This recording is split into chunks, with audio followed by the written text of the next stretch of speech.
Hello and welcome to today's review of the Transformers Rise of the Beasts mainline Deluxe Wheeljack. Now, this is not the Studio Series figure because, I don't know, I just never got around to getting it, and that figure doesn't vary an awful lot. It might be slightly bigger, colours are different, it's got a Volkswagen badge on the front of it, That one is the licensed alt mode, so there's a bit more going on with it. This, however, for the mainline figure, does not have the licensing and is slightly different as a result. However, between reviews and kind of weighing my options up, I did actually believe that this is the better toy, and upon finally getting it in hand, I got it in a buy haul months ago, and I do think it is the better Wheeljack toy. Will I still get the Studio Series eventually? Maybe, just for comparison's sake. And I can finally do like a versus or something like that. I've been meaning to follow up the Ironhide versus video, but I've not gotten around to figuring out quite what I want to compare. So yeah, there's that. Anyway, generally this guy's really cool. He's got the clear plastic for the windscreen and windows on the doors. He's got painted blue headlights, silver grille, Tampercraft Autobot symbol, blue lights here, painted bumper, a little Tampercraft TV Pablo on the side, bit of paint on the rear bumper and lights. These white bits on the shins are painted. This whole roof section is painted because the whole kind of section is cast in clear plastic, so they just paint over certain parts. And a lot of the rest of it is molded. Even though I am pretty confident that the white and copper on the front of this are also painted. But for most of the rest of the toy, you can see kind of molding marks, like swells in the plastic. So yeah, not all of the copper is painted, but the front side is. Now for the vehicle mode anyway, just this kind of Volkswagen camper, hippie van, whatever you want to call it. Generally really cool. And yeah, besides all the detailing, I don't have too much to say about it. The silhouette is good. The wheels are pinned. They don't roll the best. I mean, two of the wheels are pinned. These front two, weirdly. They're on the shoulders for the robot mode. The back wheels are not pinned. They're just clip-ons, so they don't spin as well, but oh well. Yeah, just generally cool. So, for our vehicle mode size comparison, alternator swindle, Lego car, Legacy United Chase, Ralph, Steve. So, generally, I'm okay with how this scales with everything else. And just as a kind of example of how small these mainline deluxes for the movies really were, the Transformers 1 mainline stuff was really tiny as well. For comparison, this is Legacy United Chase. He is one of the smallest deluxes I have ever handled. Yeah, just damn, Chase is tiny comparative to most of his wave mates and other modern deluxe toys. Wheeljack is kind of smaller, it's a weird situation to be in, but hey, I'd love to say you get what you pay for. Chase is a really good toy, but the size, I don't know, man. So for the transformation on this guy, you just gotta kind of take that gun off. We're going to take these feet at the back, pull the legs round, there you go. Well, detach the arms as well because the suspender pieces are tabbed in to these grooves just above the hand, so the feet will kind of wiggle themselves out like so. Then fold the feet up, split the legs, fold these round, kind of add some nice colour breakup. Now that is a pair of legs, nice. However, we have not quite got there yet. We have to figure out the whole top assembly. What you're going to want to do, first of all, unclip the door from these white shoulder pieces. They are clipped in underneath, so just a gentle nudge on both sides. Should kind of release the tab. There you go. Beautiful stuff. Fold the doors at an angle. And pull this whole assembly back. Bearing in mind you want the doors. There you go. Nice and flush. Pull it back. The arms are on these joints that need to be accordioned outwards. Pop the head through. Collapse everything. Now there are these sections on the front of the robot. These do swing up. Get at them from however you can. From the side seems easiest. Tap those in. And then the copper sections will sit over the top. Just kind of gotta line all this up, make sure it tabs in.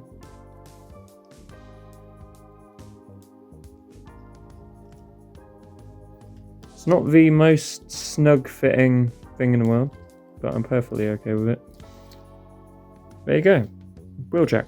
Now, besides that being maybe a tiny bit fiddly, just kind of getting the door swung around and whatnot, I generally think this is amazing. I was never on the bandwagon for hating this design. I do not care about name reusage and the fact they called it Wheeljack. Name reusage happens all the time in Transformers.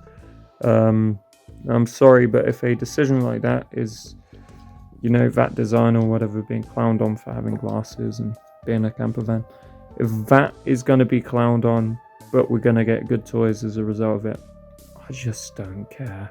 You know, I will take the good toys any day of the week, even if people generally seem to not like the design. Or maybe it's just a vocal minority on the internet, I really don't know. It was one of the only things I saw people talking about with Rise of the Beasts, you know, saying, that's not my Wheeljack. I don't care if it's not your Wheeljack. They reuse names all the time. Not all the characters that share a name in different continuities have to be the same. It does not matter if this is some nerdy ass with glasses. Whatever. Idiots on the internet. Anyway, generally really cool stuff. For the articulation on this guy, we have a bit of a backwards butterfly. It's very faint. We're going to swivel round at the shoulder. We're going to come out at a 90. Bicep swivel does a 360. Elbows, 90. No wrists, but it's okay, you know, don't expect it on a cheaper mainline toy. Movie mainline, right? Smaller, very lower price point to normal deluxes as well. Head swivels all the way around, has some down movement, has some up. Tiny bit of left, tiny bit of right. He's got a waist that goes all the way around. Legs kick up that far. Legs, if we connect all this back up.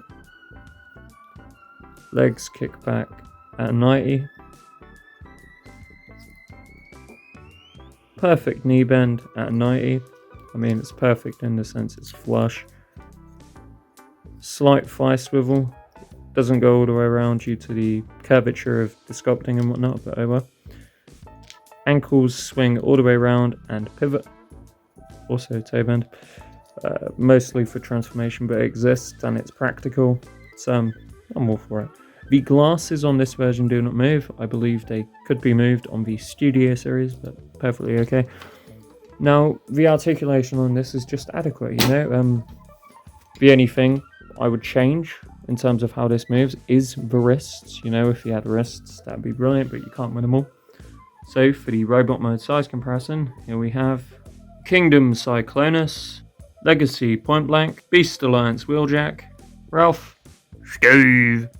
Now, this is perfectly fine. You know, like I said, he was definitely on the smaller end, being a mainline movie toy, a mainline modern movie toy. The older movie toys didn't have any of these issues.